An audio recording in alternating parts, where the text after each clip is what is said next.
shows that there is greater, awareness and consciousness about, national security, which is, which I always say that it is not just something which is to be left to the armed forces alone or to the tri-services. I think, in today's circumstance where the domains are not just land, sea and air, it is also cyber, cognitive, social space, all that. So therefore, it is something which is moved on to, I would say, whole of government and perhaps whole of nation. And I think it should finally be a whole of society approach. So every individual in the country has to be, aware of it. And I think dialogues like this, I think, will work to make such things happen. Yeah, I feel, national security issues need to be discussed more and more by, at the national level, I would say at the citizens level, etc. Because everyone has to have a stake in what is happening in our country and the security aspects of it.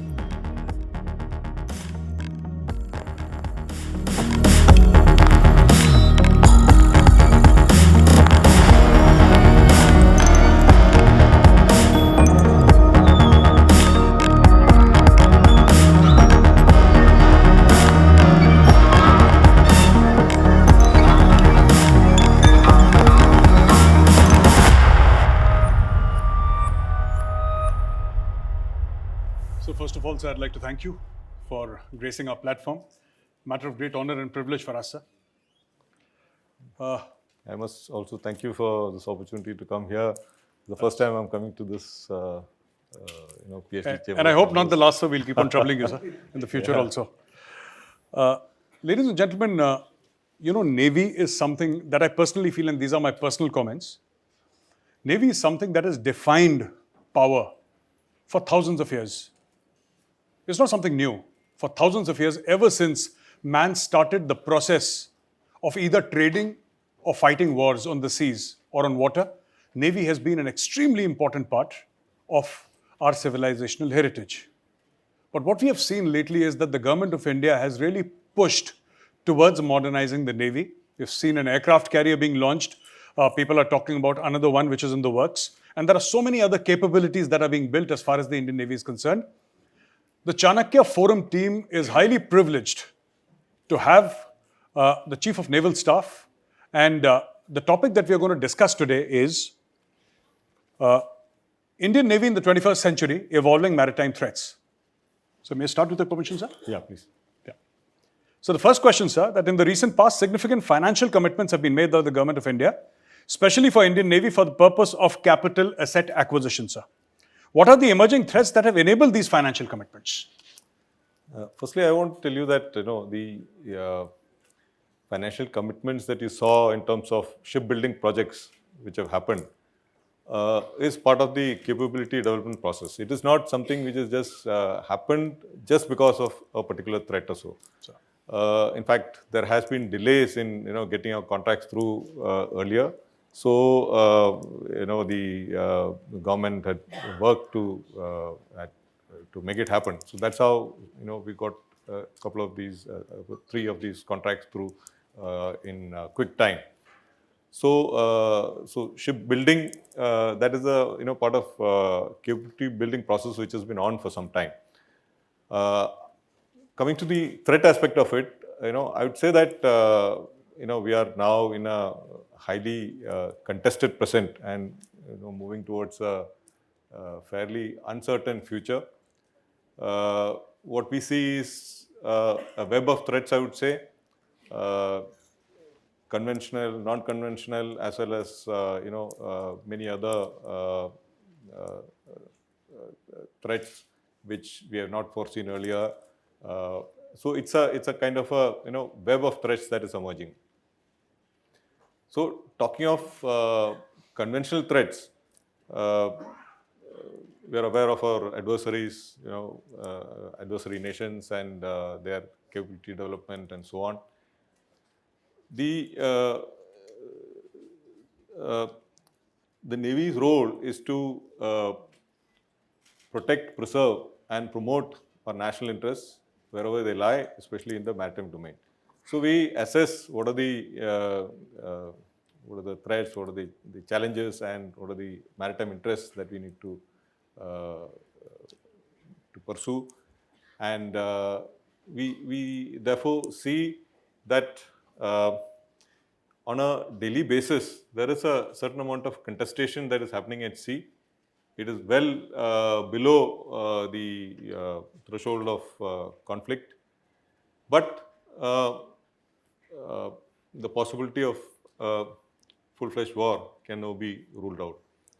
So, in a sense, if you look at it right from the Roman days, the essential uh, uh, requirement of national security, stems from that saying, "Sivi pace para bellum." That means, if you want peace, you must prepare for war. Yes. So, therefore, preparing for war remains a core activity for the Navy, and we therefore look at the combat part of it.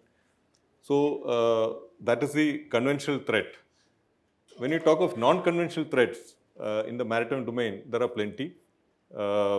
It's, I would say, piracy, armed robbery.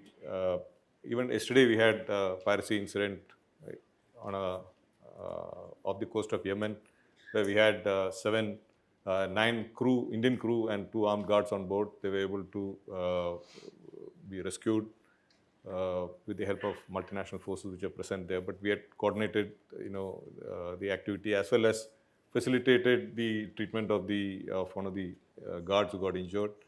So I would say piracy, armed robbery, IUU fishing, that is illegal, unregulated, unreported fishing, smuggling, all sorts of arms, drugs, human migration, all these activities, and they know no borders. So at sea, it is it's a common threat for almost all the countries in the region. So this is something which is an ongoing thing. So and further in our area, we are prone to natural disasters, and humanitarian assistance requirements also come up at very short notice. And a typical example is Sudan. Everything was going perfectly fine, and all of a sudden we had this conflict there, and we are required to evacuate our nationals. So this non-combatant evacuation operation is another thing that has been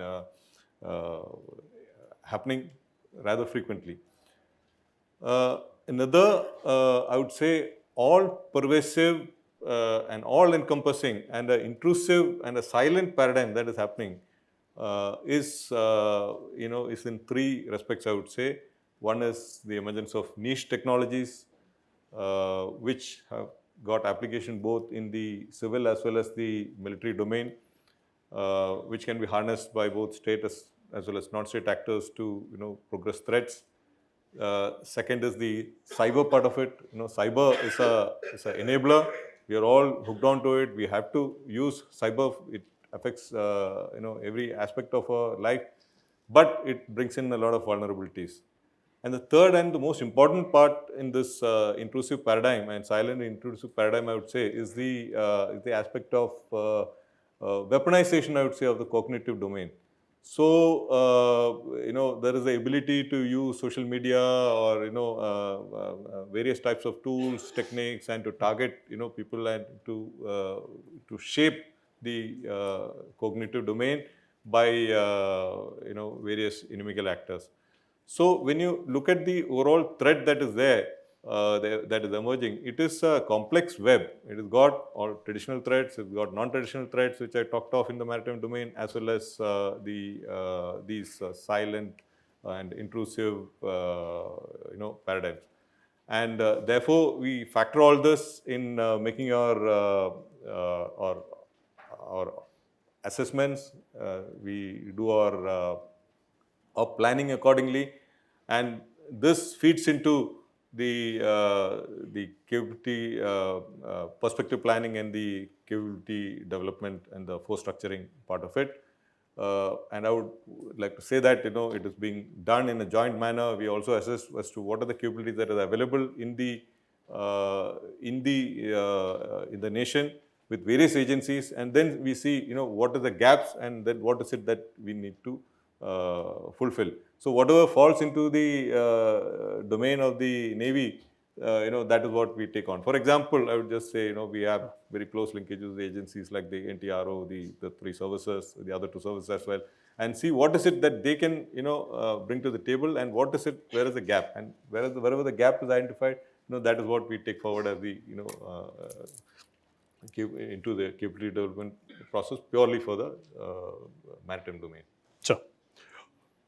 So my next question to you is something that has been hotly debated, and especially in the media, sir. This is about the third aircraft carrier, sir. And it's also understood that the primary threat that we face today in terms of our adversaries is China. So what is this, sir? They have 3 aircraft carriers, we will also have 3, then they have 5, we will have 5. Or they have 10 nuclear submarines, so we will have 10. What is the end game, sir? Is it going to be writing checks after writing checks? So where does this stop? What is our end game in all this? I would say that we are not looking at matching platform to platform or aircraft carrier to aircraft carrier or submarine to submarine, etc. That's not the intent. I just said earlier that navies primarily look at national interests, and for us, protect, preserve, and promote national interests in the maritime domain. That is the guiding principle. And our national interests are spread far and wide in the Indian Ocean, be it our exclusive economic zone or offshore platforms or ships, which the merchant ships which carry out trade. In fact, as I would say, as Mahan had said, the need for a navy rises with the need for peaceful shipping, and dies with it. That means if you don't have any trade, if you don't have any merchant shipping, then you don't really require a navy.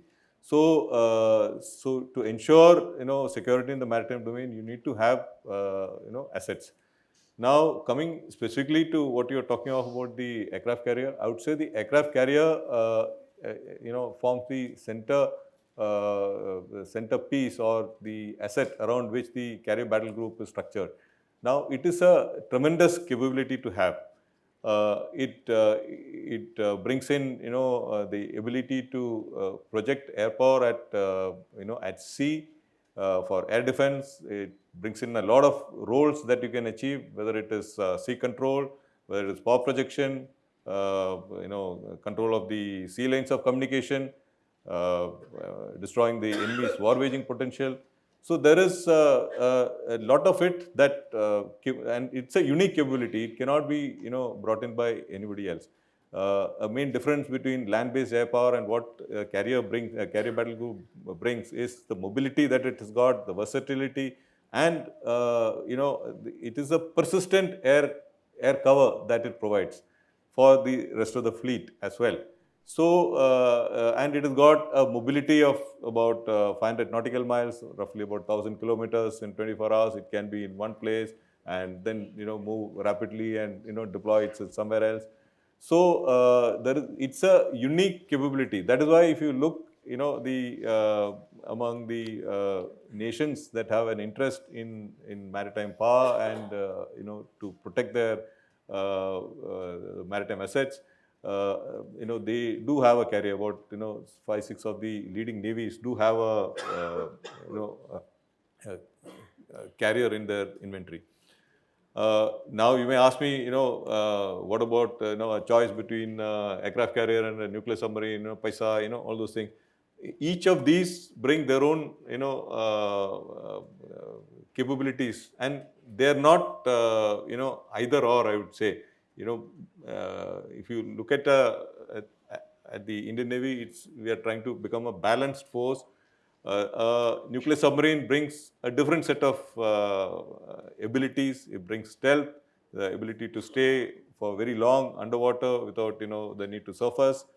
And when it forms part of the nuclear triad, then it again it's I would say not easily detectable and cannot be targeted easily. So therefore, it is, I would say, a more survivable part of the triad as well. So a nuclear submarine brings a different set of capabilities, whether it is sea denial, and similarly, we have a good mix of conventional and nuclear submarine.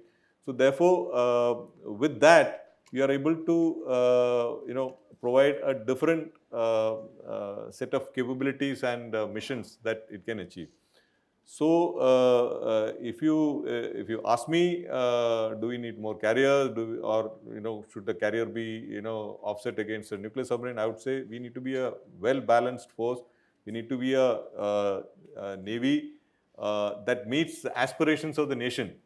We are the fifth largest economy today, and it is said that we may become the fourth largest economy in a couple of years, and we are heading towards being the second or the third largest by 2047. So what does it imply? When you say that you are becoming a very large economy in the world, that means you are exporting and importing goods. And when you are exporting and importing goods, it has to come through the sea. 90% of the goods by sea, by volume, have to come through the sea, and about 68% of our goods today comes through the sea by value. And in the foreseeable future, I would say that transportation by sea will remain the most efficient. Studies have shown that between road is to rail is to sea, the ratio is 1 is to 10 is to 100. That means for the same amount of energy, you can transport 1 kg by road, 10 kgs by rail, and 100 kgs by sea. So that is the economics of scale that you achieve when you transport through the sea. So therefore, so long as we are becoming a larger and larger economy, our trade goes up, and therefore I would say even our GDP goes up, our budget goes up. I'm sure that the defense pie will also go up, and therefore there will be a need to protect our interests, and the need for more and more assets to pursue our national interests. As they, it's quite evident that we will have our diaspora in various places, our industries in various countries, various locations.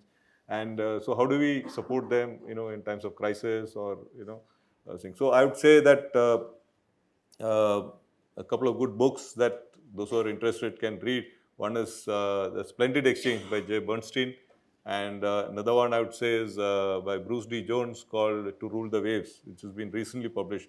Gives a very, very clear expose on how the importance and how maritime domain and the maritime power and what you get from the sea, leads to the growth of nations. So the CDS was here, and in fact, he gave the keynote speech, and he spoke very passionately about Atmanirbharta.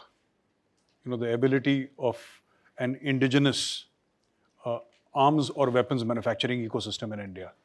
And he says that this is one of the missions that he has taken up, and he spoke about it. My question to you is, sir, Indian Navy solidly stands behind Atmanirbhar Bharat. Do you think that our manufacturing is strong and robust enough to deliver platforms that can address evolving maritime threats? Do you think the local defense manufacturing, the organizations that do it, are they strong enough to deliver on that? See, the Navy has been in the forefront of Atmanirbharta, and we have been pursuing this over the last at least 5 decades. We started in 1962 or so with a small, patrol boat, and since then we have evolved, making small LSTs, then landing ship, bigger, medium-sized ones, then corvettes, frigates, destroyers, and finally we culminated in the submarines, and now culminated in the commissioning of the aircraft carrier. I feel that this thrust towards Atmanirbharta has come at the right time. We need to see examples and the lessons that we have learned from the Ukraine war. Ideally, this should have happened many, many years back, but the thrust of the government towards Admiral is absolutely right. We need to have we need to have strategic autonomy, I would say, in this sense. And also, this is a great economic opportunity for us to develop our defense ecosystem, defense industries, so that not only can we make for ourselves, but we can also help friendly foreign countries. And as our Honorable Prime Minister has said, the self-reliance in the defense forces is very important for India of the 21st century. And we are convinced in the Navy. We have been building ships, as I said, for a long time. And any ship that is constructed has got, while under construction, I would say it's got three components. When you broadly when you look at it: to float, to move, and to fight. So in the float component, we are at 95%, I would say. The entire steel is indigenous now, DMR 249 Alpha and Bravo. The steel has been developed in country by DRDO, Medani, and Navy and Steel Authority of India. So every single warship hereafter will be built with steel that is made in India. In fact, we have now gone on to make another submarine grade steel as well, DMR 301. Which will facilitate in making submarines which can go even deeper, probably and more stronger steel. So since steel is steel and the the components that are involved in it for construction of the float component of the ship and submarine is now completely available. So it's about, I would say, 95% there. When you talk about the move component, that means the propel and to propel the ship, various systems, control systems, shafting, propellers, whole lot of things are being made in India. I would say we are about 65% there. What is lacking is the main propulsion, be it diesel engines. We have been manufacturing diesel engines under license, but now we are moving on to make these in India. So there's a make case that has been approved for, I think, a 12 megawatt diesel engine. We are looking at gas turbines being made, manufactured in India. We are looking at gas turbine generators being manufactured in India. We are looking at electric propulsion, which is the next generation propulsion. Also, the larger motors, etc., which are required, being developed in India. So this is as far as the move component is concerned. And in fight, we are somewhere around 55%, I would say. The long-range missiles, etc., good part of the sensors are being made in India. I would say, you look at BrahMos, the gun ammunition, say sonars, torpedo tubes, torpedoes, they all, being made in India. But there are certain areas where, especially in guided weapons and things like that, where we are still dependent on some radars and so on. So the effort is to achieve as close to 100% as possible in the years ahead. We as a Navy have given a commitment to the national leadership that we will be a Atmanirbhar Navy by 2047. Just as the national leadership is saying that we will be a fully developed nation by 2047. We have given a commitment that we will be a fully Atmanirbhar Navy by 2047. So that is what we are working towards. So I am convinced that there are adequate policies in place, initiatives in place. That's a roadmap for the armed forces. The industry has also got incentive for making in India. So we are hoping that we'll have a Make in India, made for India, and niche technologies that are made exclusively for India. So that is what we are looking at, and trying to encourage the defense industries to make for us. Sir, the fourth question is slightly interesting because I'm speaking about the Pakistan Navy, sir. I say Pakistan's Navy has moderately developed over the past decade. The Chinese Navy has been growing by leaps and bounds. So there are two adversaries, East and West, generally, sir. Now, my question is, how does Pakistan fit into our threat perception profile, given that PLA Navy ships and submarines dock at their ports frequently? So whether it's Gawadar, whether it's Karachi, so we have them going all around and docking there very frequently. So how does the Pakistan Navy fit into our threat perception profiles? Actually, PLA Navy ships have been docking into various ports, not just Pakistani ports alone.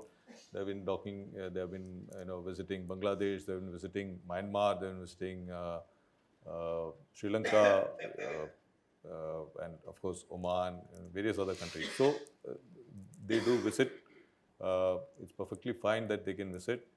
But as you said, the visit to Pakistan and possibility of using their ports, etc., is something that we are seized off and we keep a watch on. Pakistan Navy, I would say, between I would say Pakistan and China, they have common strategic interests, and therefore countries which do have a common strategic interest, they will align either both economically as well as in terms of military requirements, etc. They have been getting a lot of support for their military hardware.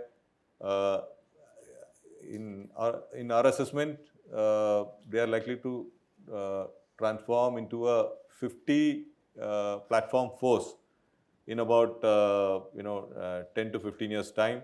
There are 8 new submarines which are under construction. They got new corvettes, new frigates. They're all being inducted and various stages of construction, etc. So they are modernizing their force at a rapid pace, and from where they are currently about 20 to 25 platform force, they are moving on to become a 50 platform force. A lot of maritime patrol aircraft have been inducted or are in the process of being inducted. So they are modernizing at a good pace. As far as China is concerned, I would say in the last 10 years, they have commissioned about 148 ships and submarines. So quite a large number, and the construction is still on. In fact, the aircraft carrier, the third aircraft carrier construction is on, and which is much larger. And also a lot of new destroyers, larger destroyers, and so on. But while this construction and the commissioning is on, we feel that it will, sort of plateau at, at some point in time. It cannot, continue forever at the pace at which it goes because of various other constraints. While I would say, numbers has a quality of its own, quality also matters. As I said, we are keeping a very close watch on the developments in the Indian Ocean region. We put in a lot of effort on surveillance to develop our MDA, Maritime Domain Awareness.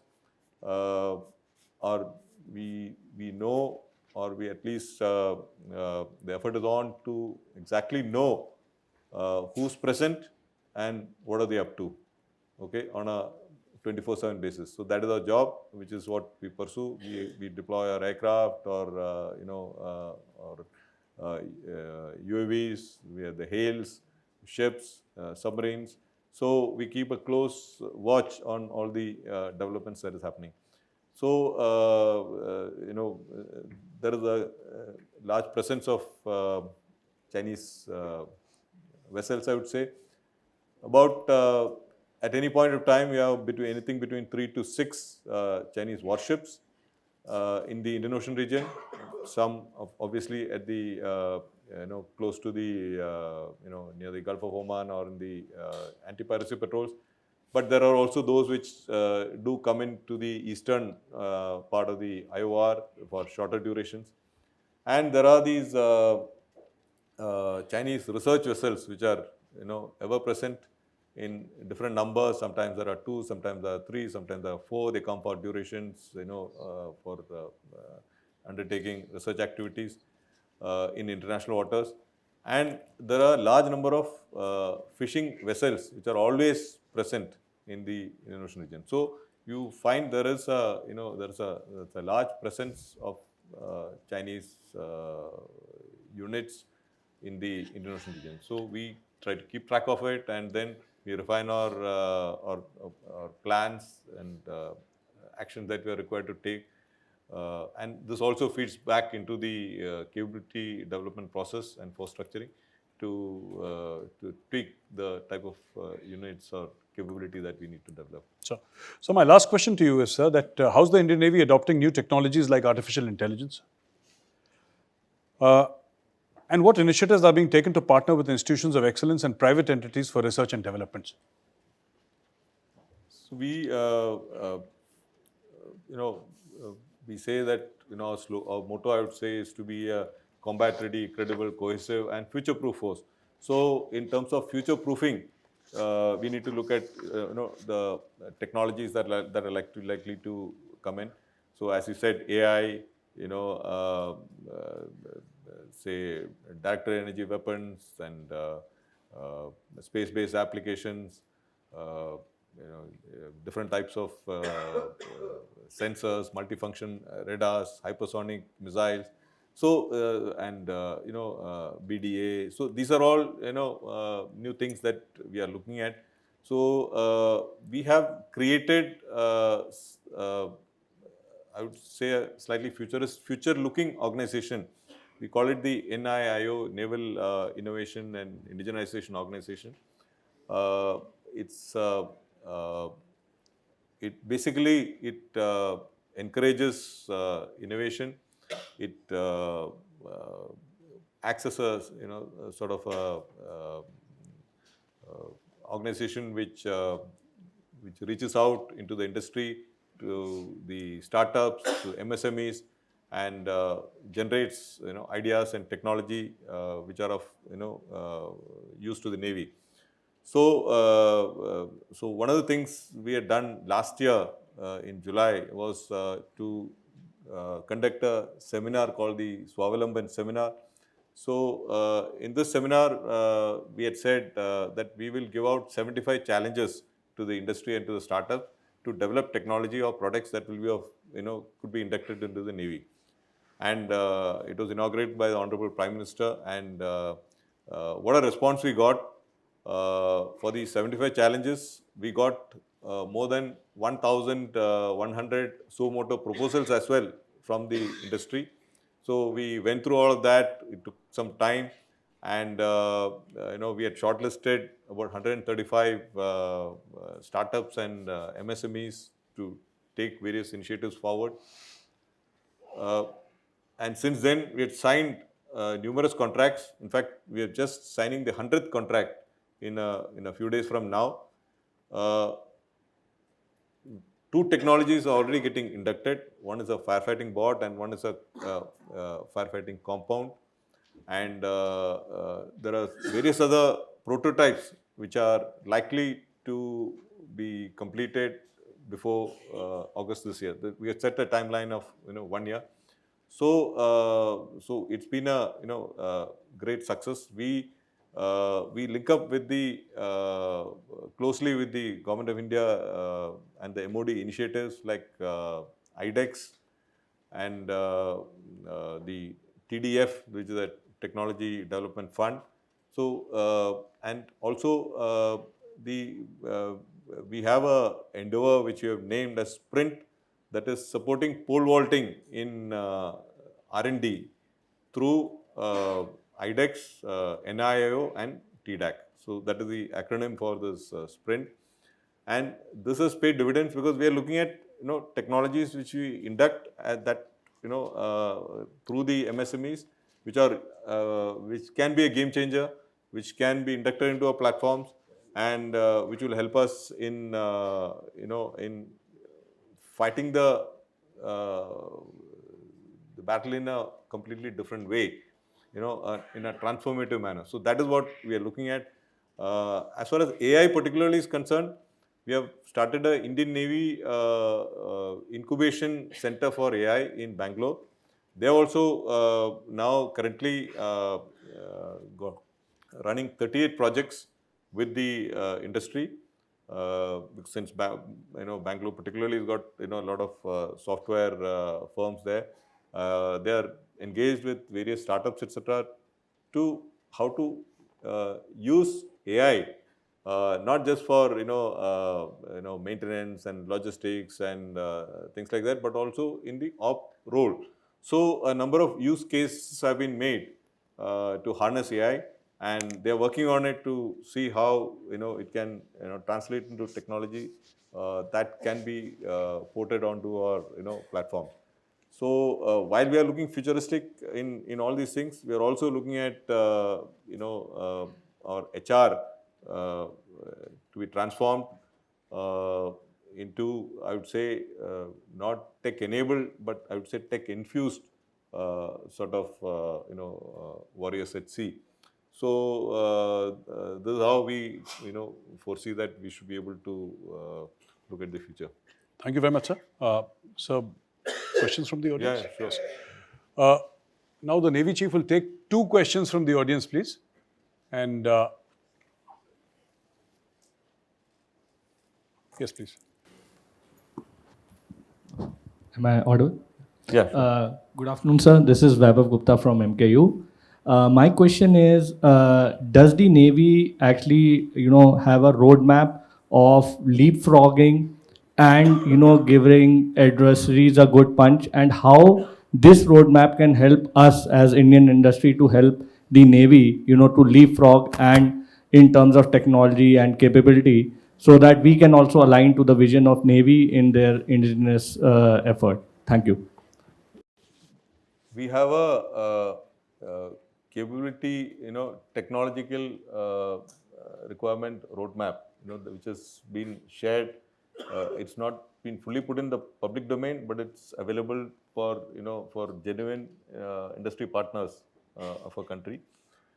Roadmap for the unmanned systems was unveiled, was in fact approved by the MOD in 2021, and that is again available with us again for distribution to to genuine industry partners. A lot of work is happening on that. Some technology like say hypersonics and difficult technology, I would say, like laser, high power laser and things like that, we are working through the DRDO, because we feel that is a technology, those technology require a lot of investment. It may not be feasible for the industry to really put in that sort of resources.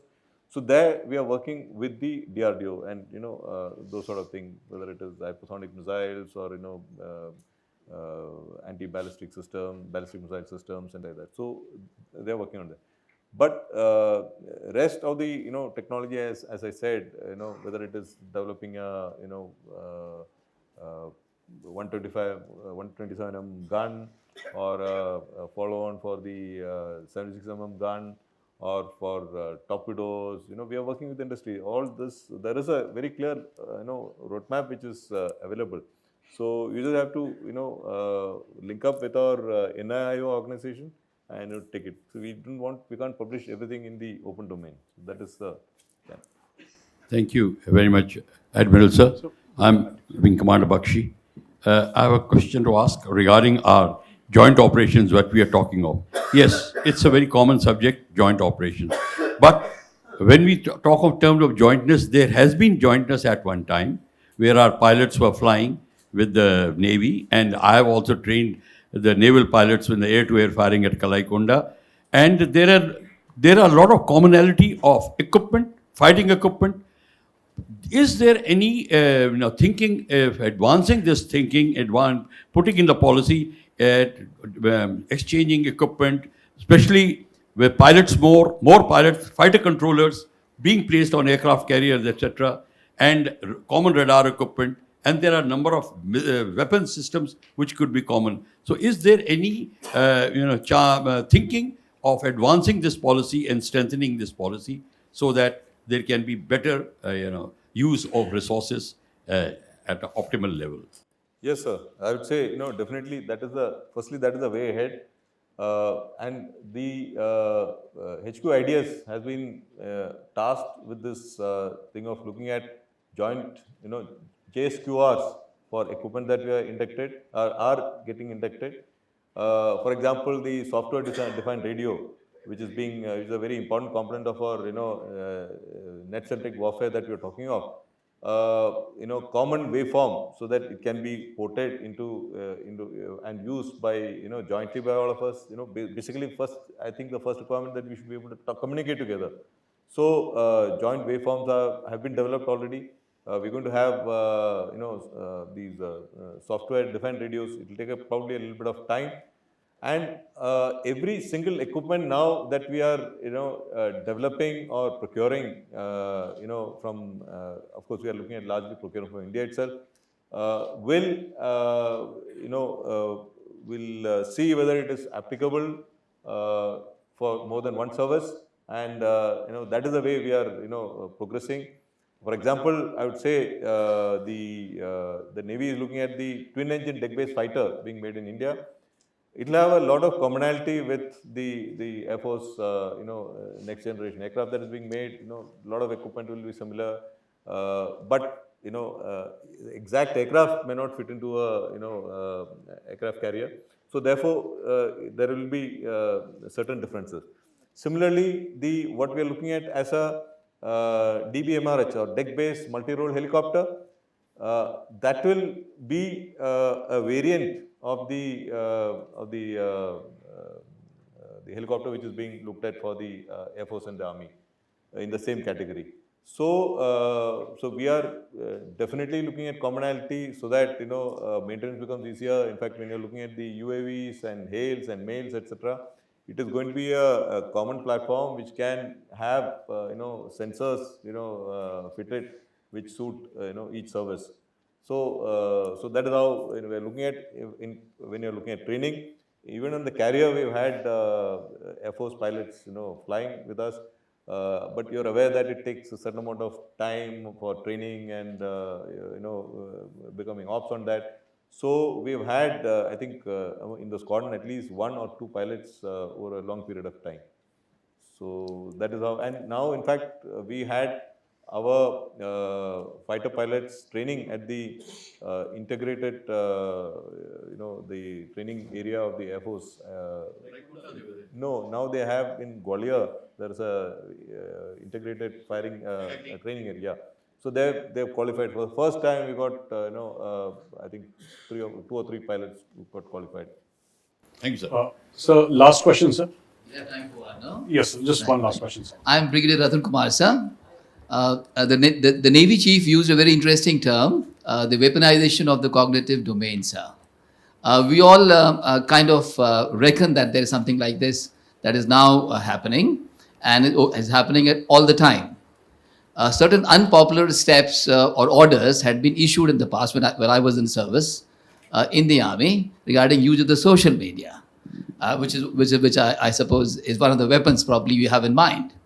What strategies does the Navy have to protect its sailors from the deleterious effects of these weapons of cognitive domain, sir? It is. It's not an easy task, I can tell you. It's a big challenge. We got our policies on the use of social media, and certain things have been banned, and it's not. And of course, a lot of apps have been banned nationally as well. But there is no other option but to try and educate your personnel, because these are all individual. I would say the rights of an individual. He keeps a phone. We don't permit a smartphone within the security premises, which itself raises issues of morale and things like that, because we have our sailors staying on board a ship, which is a combat platform, and therefore he doesn't have access to social media, and his own communications get affected and so on. So we are trying to find ways and means to ease this problem, and it's a problem not just for us; it's a problem for all navies worldwide, because today's generation are hooked on to instant communication, and they cannot live without social media. So, the use of social media to affect your mind, shape your opinion, we have seen it all over happening in our country. Various examples are there. So we do not have any specific strategies that are laid out, but we have been working on educating them. We have something called a divisional system where we have every 11 sailors is under an officer who's supposed to know him well and interact with him and mentor him and so on. So the constant effort is to talk to them, mentor them, and talk of the ill effects of social media. I would say in many cases social media is really antisocial. So tell them about the effects of this and try and educate. There is and of course so this is one of the challenges which is there. There are no easy solutions. Right, so, That's all? yes, sir. I think because then there'll be too many questions, so we'll be at it for another hour or so, sir. No, I'm okay. Would you like to take one last question, sir? Okay, I said last, but I'll say last once more. This is the absolute last question. Good afternoon, sir. My question is regarding the Chinese spy ships that have recently anchored in Hambantota, Sri Lanka.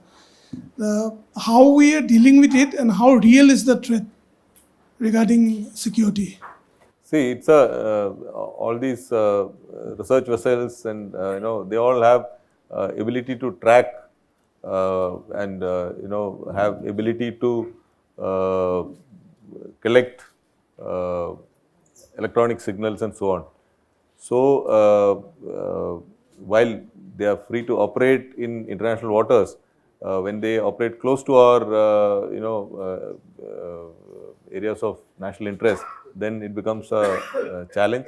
So therefore, we have to work with our neighbors, with our friendly foreign countries to convey the challenges. We keep a close watch on all the activities, and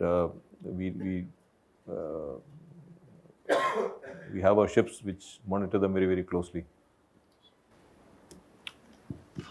Thank you, sir.